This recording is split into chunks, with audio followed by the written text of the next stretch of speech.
Did you know Charleston has survived fires, hurricanes, wars, and earthquakes, and still has over 1,400 historic buildings standing? Or that it was once known as Charlestown, named after King Charles II, and later became one of the richest cities in early America thanks to rice and indigo? Yep, this place is old, but not in a dusty textbook kind of way. Charleston is the type of city where cobblestone streets meet beach breezes, and you can sip a mint julep on a porch while learning about pirate raids and Civil War ghost stories. But don't worry, we're not just sending you on a glorified history tour. If you're planning a trip to Charleston, we're going beyond the Instagram-famous spots and getting into the good stuff. The local spots, the surprising finds, and the "wait, why didn't I know about this sooner?" kind of places. So grab a sweet tea, or something a little stronger, and let's dive into the best things to do in Charleston, South Carolina, especially for travelers who want charm with substance.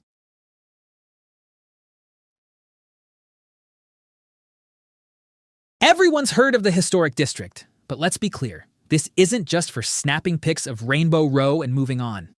This area is alive with stories, and the architecture is ridiculously well preserved. Look up, and you'll see ironwork balconies, gas lanterns, and churches older than most U.S. states. Charleston's nickname is the Holy City for a reason. Its skyline is spiked with steeples, and you can actually hear church bells echo through the alleyways. Wear comfy shoes, take your time, and let the past breathe a little.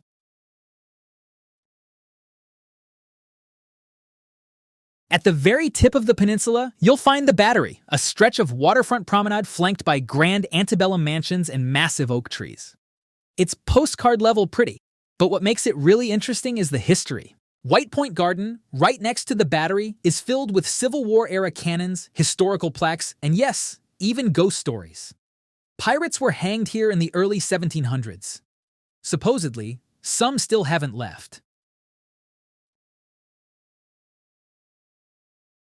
Okay, carriage tours might sound like a tourist trap, but in Charleston, they're actually a legit way to learn the city's deep and complicated past.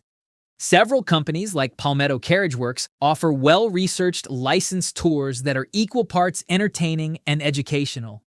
And because Charleston has a zoning lottery system for carriages, no two tours are exactly the same.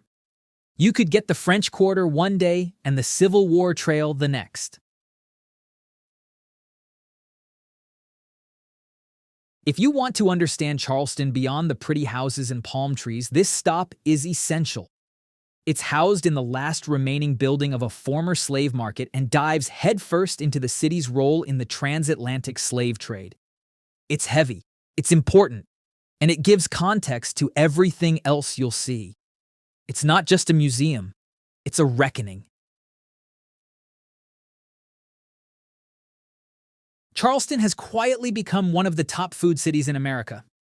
And no, it's not just shrimp and grits, though those are mandatory. Start with a biscuit from Callie's Hot Little Biscuit. Then try she-crab soup at 82 Queen or fried green tomatoes at Poogan's Porch. Feeling fancy? Husk and Fig will knock your socks off. And for dessert, grab a praline or three from Market Street Sweets. You've been warned.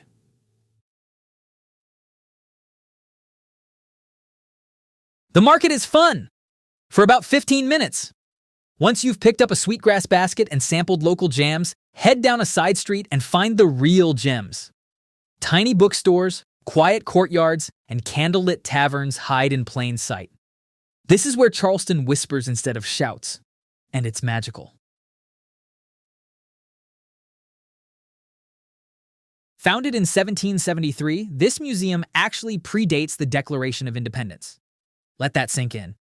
It covers everything from colonial life and natural history to the Civil War and local Gullah culture. There's even a fossilized prehistoric whale skeleton hanging from the ceiling. Take your time and let your curiosity run wild. You don't have to be a Civil War buff to appreciate this. Fort Sumter is where the first shots of the war were fired in 1861. It's only accessible by ferry, and once you're out there, it's all crumbling stone walls, cannon placements, and panoramic views of Charleston Harbor. It's one of those places where you feel history in your bones.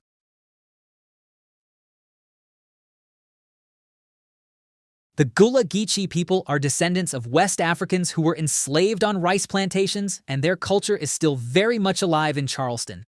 You'll hear it in the storytelling, taste it in the food, and see it in the handmade baskets sold by artisans who've been weaving them for generations. Consider taking a Gullah tour with a local guide. It's powerful, personal, and incredibly moving.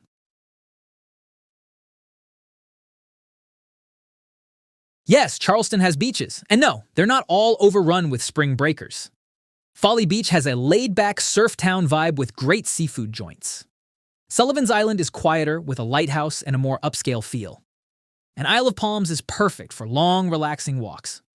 Bring a towel, a book, and maybe a cold drink. This is Lowcountry living at its finest.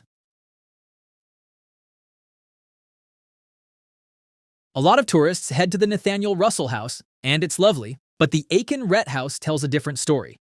It's been preserved rather than restored, so you're walking through rooms that look almost exactly as they did in the 1800s.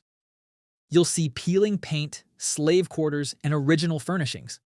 It's raw, it's real, and it makes the past feel eerily close. Charleston is haunted, like seriously haunted. And you don't have to believe in ghosts to enjoy the storytelling. Walk the cobblestone streets at night with a local guide and hear tales of duels, pirates, and phantoms that still linger in the alleyways. It's spooky, it's fun, and it gives you a whole new appreciation for the city's old bones.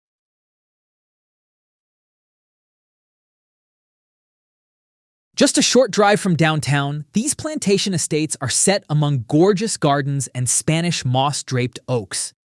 But they also tell a fuller story, one that includes the enslaved people who built and worked the land. The house tours, live demonstrations, and exhibits are eye-opening and thoughtfully presented. Don't rush it. Let it sink in. You've seen the pineapple fountain in pictures, but watching the sunset from the swings on Waterfront Park? That's something else.